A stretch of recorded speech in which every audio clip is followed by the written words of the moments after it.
Johnny Mako had been beaten and tortured. Barely clinging to life, he had somehow made his way to the emergency room of the county hospital, bruised and bleeding from every orifice in his broken body. He had collapsed at the doorway entrance, blood pooling around his body in an ever-widening circle.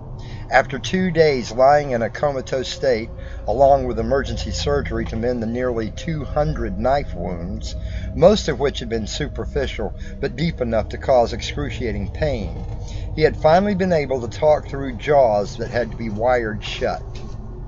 The sheriff's deputy who heard the story passed it off to one of the detectives. The detective passed it on to the captain, who eventually passed it on to the FBI. The FBI had then given the whole thing to Michael Stacy. Mako had been a small-time drug dealer with a couple of possession charges and a small 2-year stint courtesy of the state. It had been about 1 month after getting out that he had managed to drop completely off the radar. 6 months after that, he came back onto the radar like a hurricane. Suddenly, he was a major drug dealer, moving everything from heroin to cocaine to meth. He was living the very high life, spending money like water, and no one knew who his supplier was. He was suddenly well protected, the local officials looking the other way and never being able to pin anything on him. Now, he was lying at St. Simon's Hospital with machines monitoring him every second, tubes coming out of his body, and doctors and nurses trying to keep him alive. His once handsome face now looked like hamburger.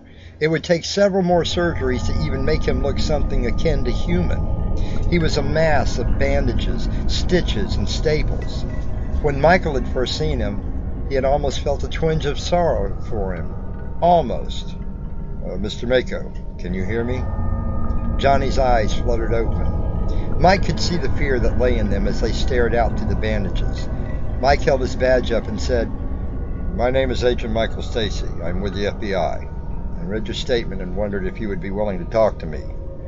Johnny visibly relaxed. He did this to me over a lousy 500, man. Who did this?